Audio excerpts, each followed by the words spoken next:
Hello again everyone, welcome to the video. Today I have for you a 5 mass full clear with my Beastmaster Hunter. In today's video we will be going over my character stats, gear, corruptions, and the basic gameplay of a 5 mass full run. So sit on back and relax and enjoy the video. Alright, as far as my gear goes, here is a quick rundown of what I am running with. My essences. Shoulder piece, here I've got Dance of Death, Primal Might, which is very desirable if you have high crit. So if you have very high crit, go ahead and stack Dance of Death and Primal 3 times. Ineffable Truth, does it work? Does it matter? Yes and no. If you can get 2 Ineffable Truths, then your cooldowns will come back rather quickly, i.e. your barb shots. Primal, it does help with Primal a little, but it's mainly for your barb shots and your kill command. It does boost down your kill command really quick. Now, Ineffable Truth is only for people who are not running the Whispering Eldritch Bow from Skitra. So if you do not have that bow, then basically Ineffable Truth does help you get your cooldowns back a little quicker. But does it outweigh haste or crit corruptions? The answer is no. As you can see, I am crit stacked very heavily, and once Expedient 3 comes out, I will be picking up 2 and getting rid of Ineffable Truth. The reason being is haste actually will improve your DPS by a lot more than having reduced cooldowns will. You already have the crit. If you're already at 60%, that is a good start. But you do need the haste so you can auto fire a lot quicker. If you ever noticed on your DPS meter, if your auto shot is not within your 3rd to 5th DPS slot, you do not have enough haste. As a hunter's auto shot is one of our main DPSs, believe it or not. Alright, here we go. Starting from the top, take out this first mob. The Footman, you can stun him when he's doing that little repel move he has, if your class has a stun.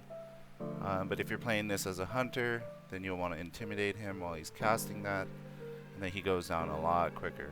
If you've noticed, why isn't this guy dying? It's because you're not doing any damage to him.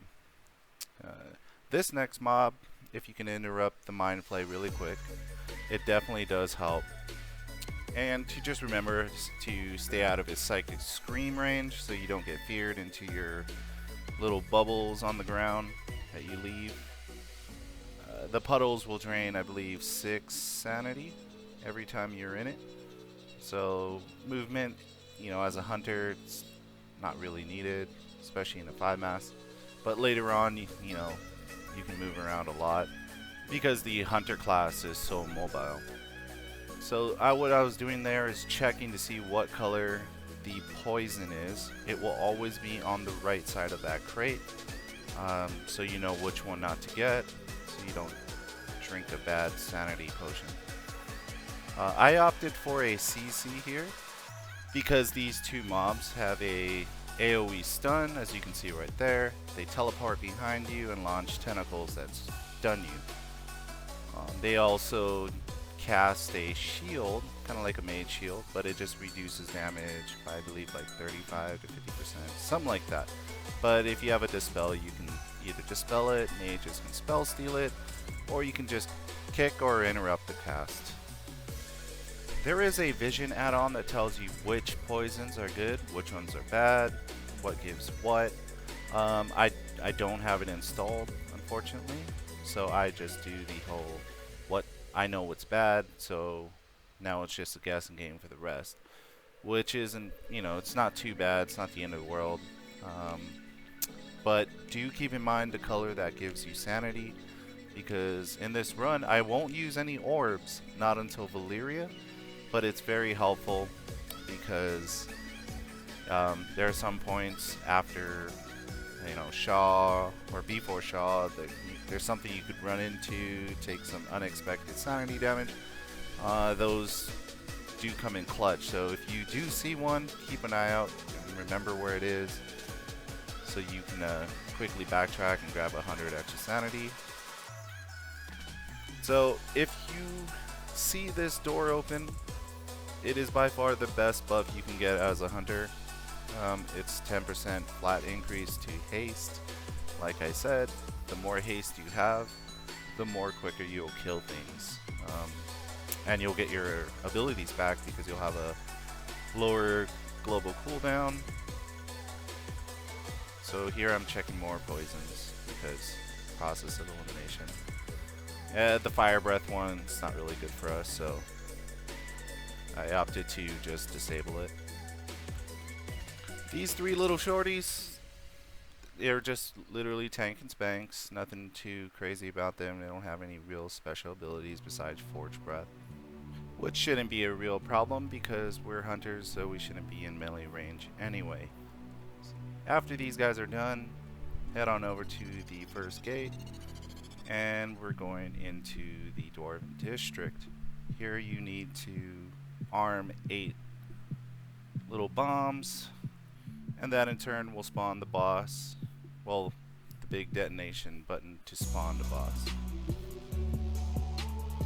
The key to these little mob packs is the red guys, so the ones with the yellow name plates, they don't really pose too much of a threat. They're just there to soak multi-shots or whatever AoE you have. So on to our first little mini boss. This boss has 2 AoE abilities. He has a channeled breath, it's Forge Breath. I think all the mobs here in this area have it. And he has an AoE stomp attack. So because I had Gift of the Titans right there, I basically just demolished him.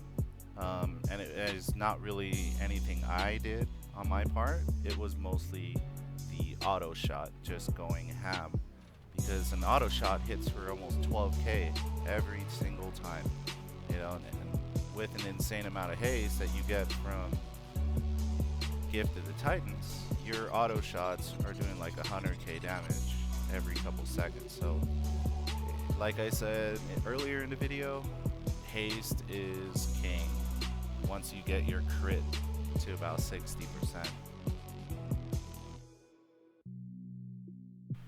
So during this part, you can see me lollygagging a little bit, and that's because I know where there's a sanity potion. If there's no sanity potions around, then I don't really lollygag, as you know, the clock's ticking. So here I move on to the next bomb, arm this one, and we're gonna go back because I missed the little chest here earlier while I was fighting a mob. And I didn't grab it because I had Gift of the Titans up, so I wanted to use it to my advantage to take out the boss. Like, anytime you have Gift and you are very close to a boss, even if your sanity is low, I'd say if you have 100 sanity left, you can still take a boss, because with Gift, you should be able to nuke the crap out of any boss. So keep that in mind if you're low on sanity, but the boss is right there, it could be your saving grace, you know.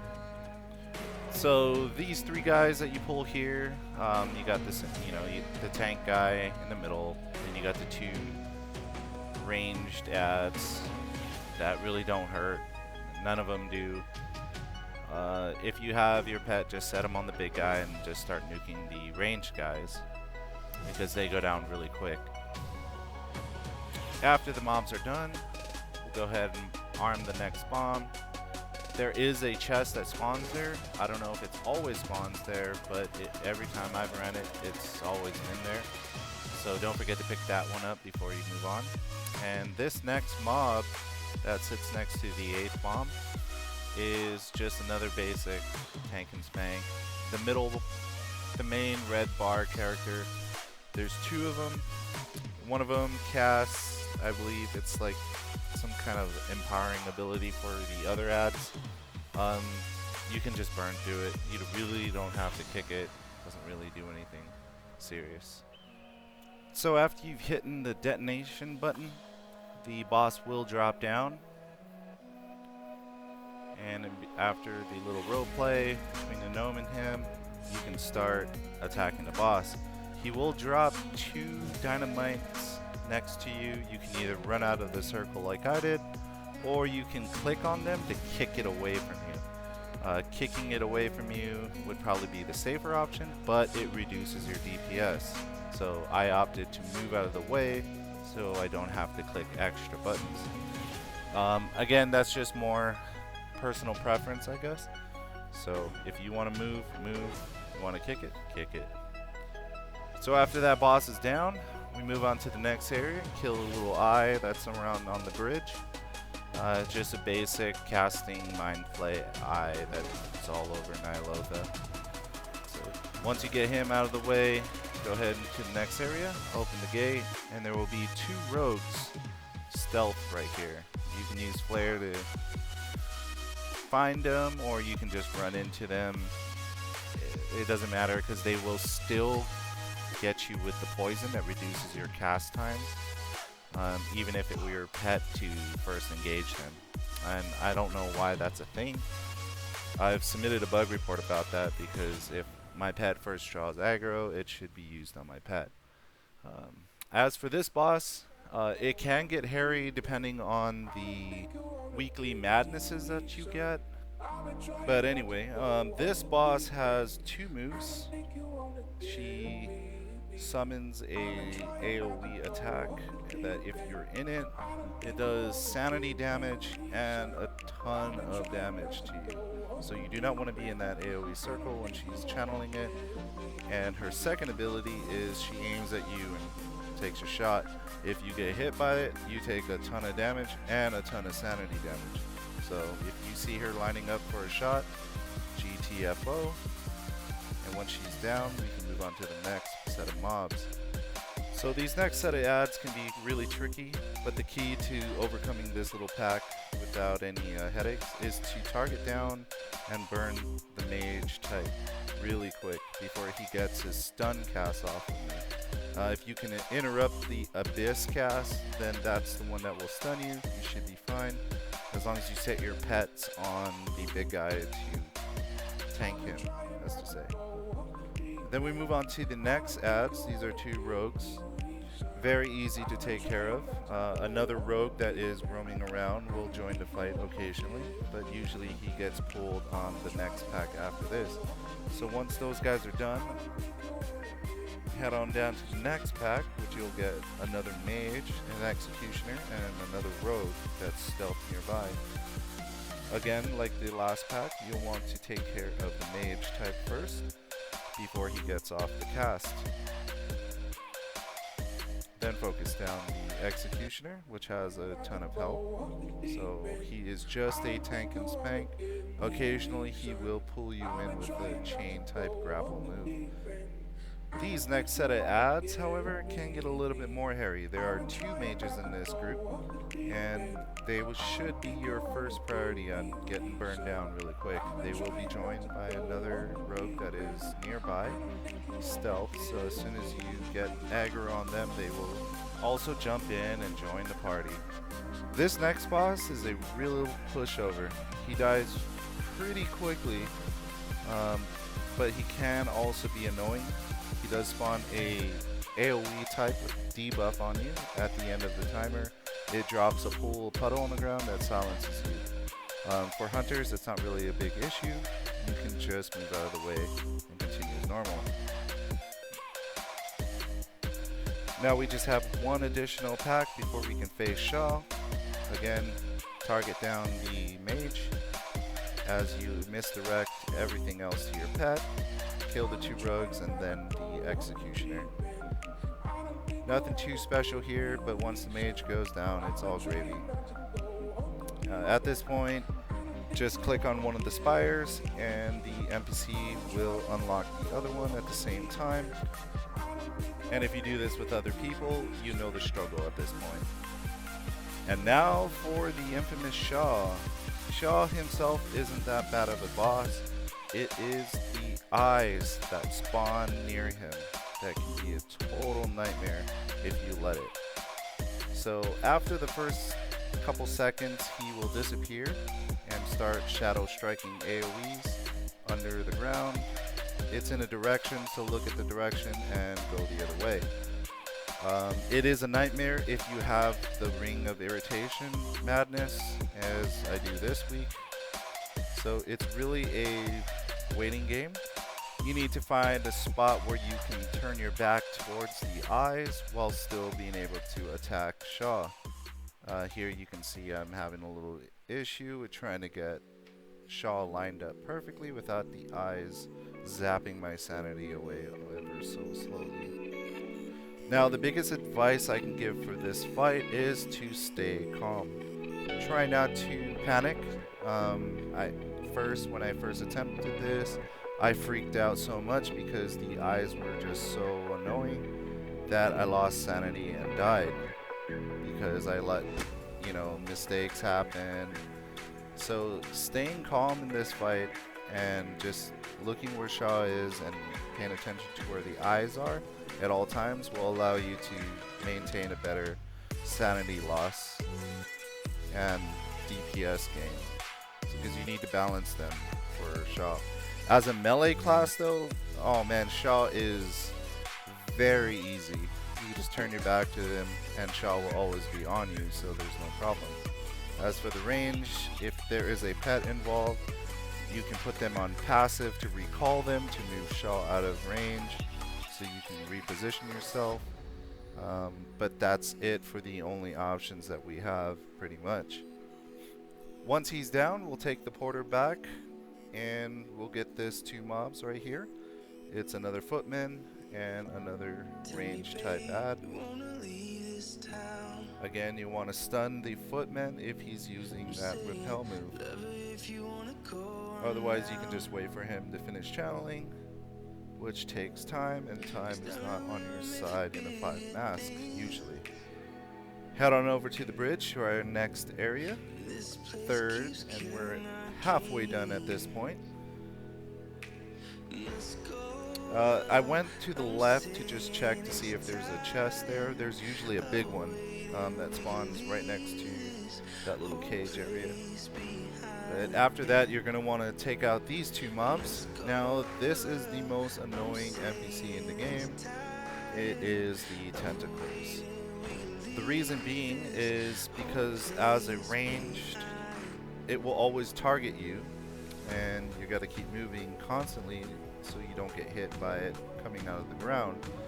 But every time you move, it goes back underground, so you can only get in a few shots here and there. So you need to make them count, and Blizz needs to change it so that it aggroes to your pets instead of always aggroing to you, regardless of who pulls it. This next set of ads can be cheesed right there. If you have a tar trap, set it down at the beginning and just keep multi-shotting until they all die. Same thing with this one. Set down another tar trap, multi-shot, barb shot until they're dead. This ad is another tank and spank with an occasional AoE, but you're fine as long as you can just move out of the way, which there's plenty of time to move out of the way with those mobs. And as you can see, I ran into the Bank of Stormwind. There's this coin guy in the back. Yay, coins. Defeating this NPC gives you a 10% crit boost. Hey, more crit. Why not? I'm at 75%, but who's counting? So if you're getting low in sanity like I am here, just remember, do not freak out. Doing so only increases your chances of mistakes happening, i.e. pulling an extra mob that you usually shouldn't, not enough time to find a potion to help you gain sanity, but in every area there is at least one sanity potion. So keep in mind that. So if you are low, go on the hunt for the one that gives you sanity. Now for this boss, you'll want to burn him down as soon as possible because his channeled move does a lot of sanity damage. You can kick the first one, but I doubt you'll have another kick for his second one. So at that time, you'll want to burn him. Try to pop as much cooldowns as needed, but try to save some for the next boss. If you've timed your sanity, or you found a lucky elixir that gave you more sanity, you should have enough to engage this next boss. Now this next boss doesn't really have anything special. He's just really annoying because he interrupts your burst phases with the chain move that he has. So once we take care of these 4 mobs, the 2 tentacles, don't worry about them, just kill the 2 guys first because the tentacles will just follow you. And once they are dead, go ahead and kill the tentacles. Get them down so we can kill this next boss.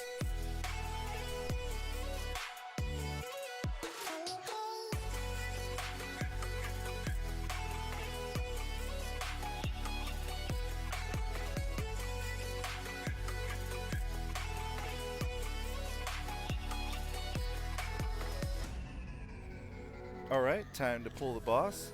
As you can see here, I only burst him for just a little bit of time, and look, he's already casting his chain. That's because he casts it at a certain time when his health drops to a certain level. Avoid the tentacles while he's chaining you, and just run out the time. After that, and it's just going to reset. You can do it again until he casts another chain. But as you can see here, my pets totally obliterated him because I had Gift of the Titans, which means their haste, their attacks just goes crazy through the roof. So you can just see his health bar diminish while I was in the chains. So it's also another benefit to haste. It increases your pet's attack speed as well, which in return gives way more DPS. So all we have to do at this point is just free all these prisoners and this area will be done. I like to go in this certain route because it just gets everything in one go. I don't have to backtrack. But anyhow you do it, it's up to you. But once you're done, we can head into the mage quarter where things start to get really annoying.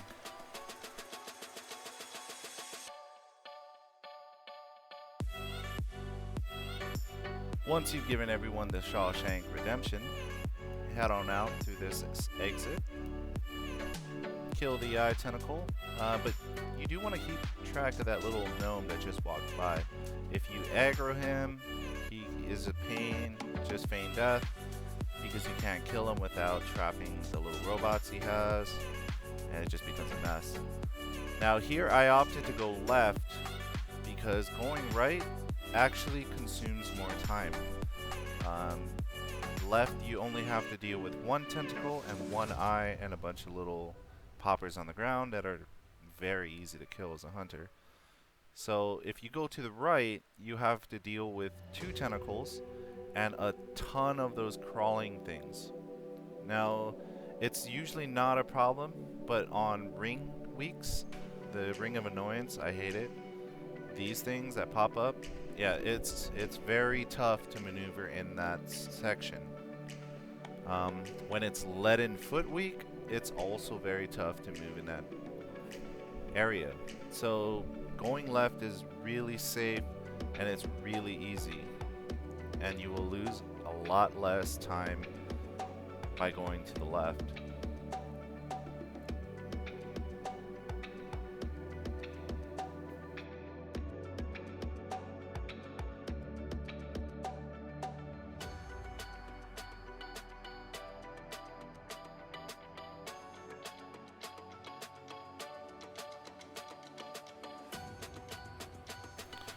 So once we've cleared this area, I noticed that on a lot of runs with other people, they like to pull those 2 portal people before the boss. But I think that's a big mistake because this boss gives you the sanity you need to clear all the portals. And more time just means more success rate. So I opt to always go for this boss first because he's really easy to burn down and very easy to take a lot of sanity damage. His ability right there you just witnessed, it can literally kill you if you are in that beam. So Leaden Foot weak, before they nerf the Leaden Foot to actually be, you know, not as bad, it was death if you got caught in it with the full stack of Leaden Foot.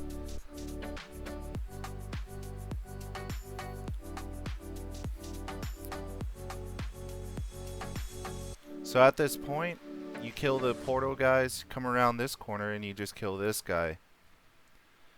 This guy is surrounded by a bunch of blobs, which will also attract more crawling things. You attract 1 crawling thing every 30 seconds, I believe.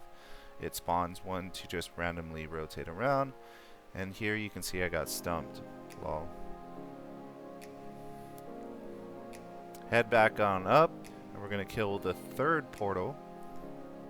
Nothing too special about these mobs. It's just 2 Shadow Priests and 1 Elemental. You want to kill the Void Walker as soon as you can. Interrupt his Void buffet every time you cast it. If not, then it will just do some damage to you. No sanity damage, so it's not too bad.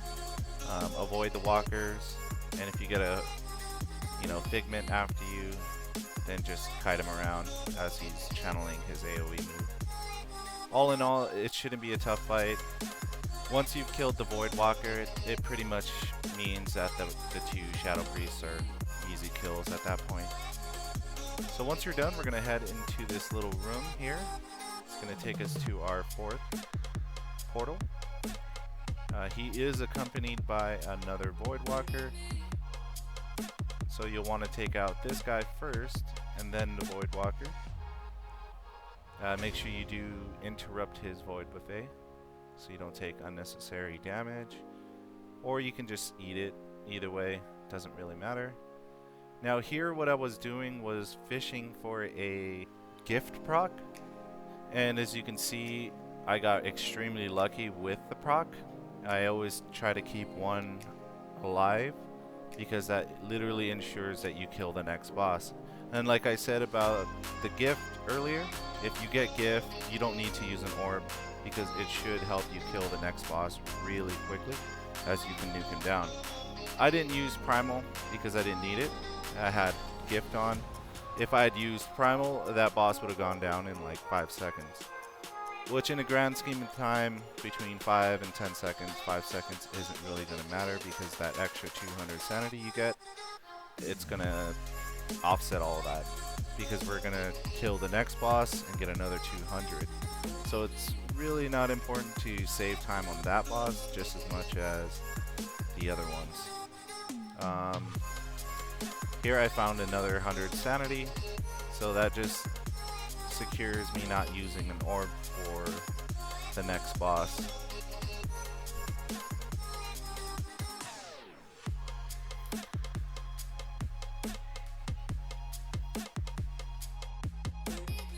Now on to the 3rd and final boss of the Mage Quarters. Here this boss has 2 abilities you want to pay attention to. One of them you need to kick, and it's that move right there he was casting. What it does is it drains sanity. On a 5 mass, it drains a lot of sanity if you continue to let him cast it. So interrupt the cast whenever you can, and eat the polymorph. So the second ability he has is he'll just cast polymorph on you. You need to eat the polymorph and kick the entropic. If you do not kick the entropic, it does a ton of sanity damage. The reason you want to eat the polymorph is because it heals you for 1, and 2, it doesn't do no sanity damage unless you walk over your puddles on the ground, which is far less than eating the damage from his channeled move. Avoid all the little crystals flowing at you. Until you are in range, he will be attackable again. Rinse and repeat for both sides, and he will go down. Then you take the portal, and it's off to see Valyria. Valyria herself only has 2 abilities. She has a AoE ability and a channeled AoE ability. One ability, she shoots circles on the ground. The other one, she channels it. You just need to LOS her. She also gains 1 additional ability for each lieutenant you've killed. Since we killed all 4, she will have 4 abilities. And the most annoying one of all is the eyes from Shaw. She will occasionally cast bombs at you, which need to be kicked away, as you can see there. You want to kick the first one and then move out of the range of the second ones, because it gives you room to move around to avoid the eyes. Remember, you need to keep your back to the eyes so you don't get caught by the eye beam in too long. She will also chain you, so you just need to run away while she's chaining. Avoid the AoEs on the ground and your corruption if you have any. And she really is just a tank and spank. As with all boss fights in the Vision, keeping your calm is the best tactic you can do. Once you start freaking out, you'll lose track of what you kicked, where the eye is, what's coming out of the ground, and the AoEs that she launches. So paying attention to what's going on is super key here, but other than that, she is a really easy boss, straightforward to deal with each of the mechanics. But after she's done, you get your sweet 470 loot for the week, and you get the achievement Mad World. Stay tuned for next week, as I will upload the Orgrimmar version for the hunters, as well as different classes.